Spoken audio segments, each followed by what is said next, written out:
अस्सलाम वालेकुम स्टूडेंट, हम प्रॉपर्टीज डिस्कस कर रहे हैं और उसमें जो नेक्स्ट प्रॉपर्टी है प्रॉपर्टी नंबर आपके पास 4 होगी। अच्छा, इसमें क्या है कि अगर किसी स्केयर मैट्रिक्स की एक रो या एक कॉलम की सारी इंट जीरो हो जाएं तो उस मैट्रिक्स का डिटर्मिनेंट भी क्या आएगा, जीरो आएगा। लेट्स से मैं एक 2x2 का क्या लेता हूँ ऑर्डर, 2x2 ऑर्डर का एक मैट्रिक्स लेता हूँ जिसमें क्या है 1 2 0 0। ठीक है, तो अगर आप इसका डिटर्मिनेंट लें तो देखते हैं आंसर क्या आता है, 1 2 0 0। सो ए का डिटर्मिनेंट 1 0 0 माइनस क्या आ जाएगा, 0 आ जाएगा। सो ए का डिटर्मिनेंट आपने देखा कि क्या आ रहा है, 0 आ रहा है। अच्छा, इसी तरह से अब एक और एग्जांपल ले लेते हैं। लेट से ए है हमारे पास 1 2 0 0। अब एक कॉलम के साथ लिख लेते हैं तो ए डिटर्मिनेंट क्या आएगा, 1 2 0 0। ए डिटर्मिनेंट क्या आएगा, 1 0 0 माइनस 2 0 0। सो ए का डिटर्मिनेंट क्या आ जाएगा, 0 आ जाएगा। ठीक है, तो कहने का मतलब ये हुआ कि अगर किसी स्केयर मैट्रिक्स में एक रो या एक कॉलम क्या आ जाए, पूरा का पूरा 0 आ जाए तो उसका डिटर्मिनेंट भी क्या आएगा, 0 आएगा। तो जो कि आपने इन दोनों एग्जांपल में देख लिया। अच्छा, नेक्स्ट हम ये फाइंड करेंगे कि inverse of a square matrix of order 3 or greater than 3। ठीक है, पहले हम डिस्कस कर चुके हैं कि कोई भी आपके पास क्या होगा कि इनवर्स क्या होगा आपके पास, 2x2 का हम डिस्कस कर चुके हैं। अभी आ जाते हैं 3 पे। Inverse of a square matrix, inverse of a square matrix of order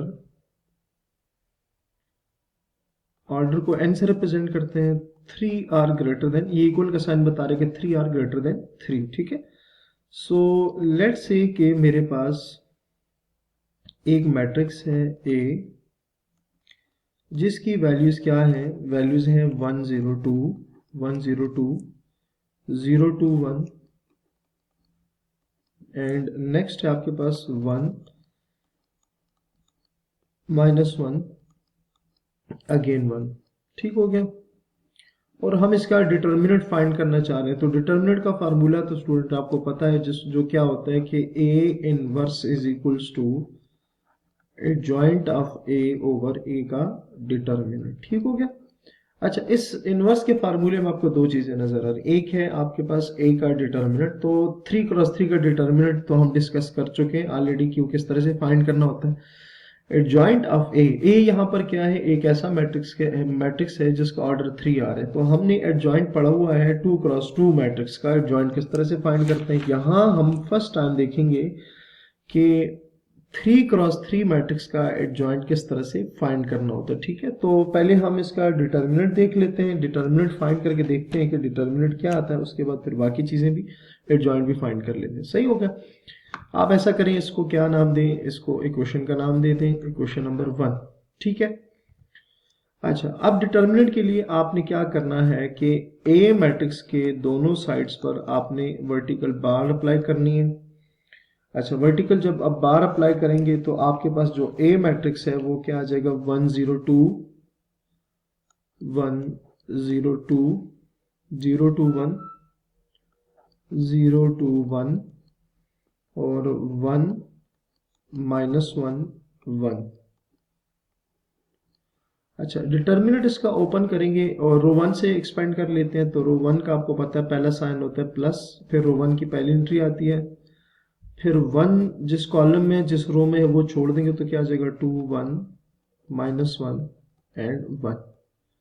दूसरा साइन आता है माइनस, दूसरी एंट्री है 0, तो 0 जिस रो में वो भी छोड़ देंगे, जिस कॉलम में वो भी छोड़ देंगे, तो क्या आ जाएगा 0 1 1 एंड 1 प्लस 2। अच्छा, 2 जिस रो में जिस कॉलम में दोनों छोड़ देंगे तो क्या आ जाएगा 0 2 1 माइनस 1।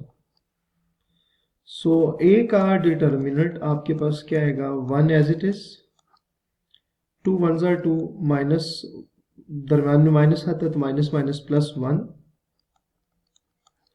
माइनस, चूंकि ये वैल्यू जीरो है तो ये सब कुछ जीरो हो जाएगा, तो फाइंड करने की जरूरत नहीं है। +2, 0 मल्टीप्लाई बाय -1 0, माइनस ये क्या आ जाएगा 2 आ जाएगा। सो ए का डिटर्मिनेंट आ जाएगा 1, 2 + 1 आ जाएगा 3, -0 अपनी जगह पर, +2, 0 - 2 क्या आ जाएगा -2। A determinant is equals to 3 1 जार 3, -0 प्लस माइनस माइनस 2 2 जार 4।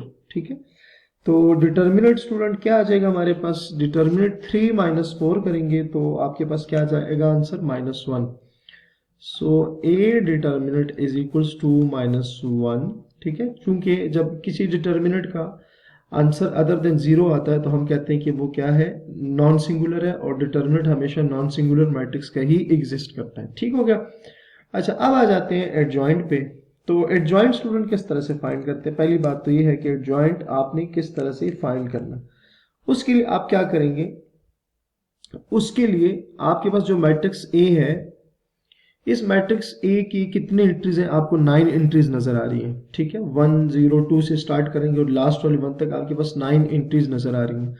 आप हर एंट्री का ना को फैक्टर फाइंड करेंगे। ठीक हो गया, हर एंट्री का को फैक्टर फाइंड करेंगे और उसको एक मैट्रिक्स में रखेंगे। उस मैट्रिक्स का जब आप ट्रांसपोज लेंगे तो वो आपके पास क्या आ जाएगा, वो adjoint of this matrix A आ जाएगा। सही हो गया। तो बारी बारी हम क्या करते हैं कि ये मैट्रिक्स ए के जितने भी एलिमेंट्स हैं ना, उनका क्या फाइंड कर लेते हैं, उनका हम को फैक्टर फाइंड कर लेते हैं। ठीक है, को फैक्टर हम ऑलरेडी डिस्कस कर चुके।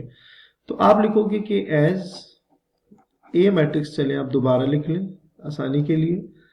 तो एज ए मैट्रिक्स जो है वो किसके इक्वल है, 1 0 2 1 0 2 0 2 1 1 -1 एंड 1। ठीक हो गया। अच्छा, अब इसमें फर्स्ट जो एंट्री है ना ये वाली, इसका आपने क्या फाइंड करना है, को फैक्टर। ठीक है, तो को फैक्टर किस तरह से होगा, अब पहली जो एंट्री होती है वो स्मॉल a 1 1 होता है, तो इसका को फैक्टर बनेगा a 1 1 -1 raise to the power 1 + 1। ठीक हो गया। अच्छा, को फैक्टर में क्या होता है कि a 1 1 फाइंड कर, मतलब ये जो एंट्री है ना, ये जिस कॉलम में वो भी छोड़ देंगे, जिस रो में है वो भी छोड़ देंगे। तो अगर आप फर्स्ट रो और फर्स्ट कॉलम को छोड़ देना तो आपके पास आंसर आएगा 2 1 2 1 -1 एंड 1। ठीक है, इसको सिंप्लीफाई करने से आपके पास क्या आंसर आएगा, 3 आ जाएगा। तो a 1 1 का जो आंसर है ना वो आपके पास क्या आ जाएगा, 3 आ जाएगा। ठीक है, सो यहां तक आपको समझ आ गया होगा। अगले लेक्चर तक हमारे साथ रहिएगा। अपना बहुत सारा ख्याल रखिएगा। अल्लाह हाफिज।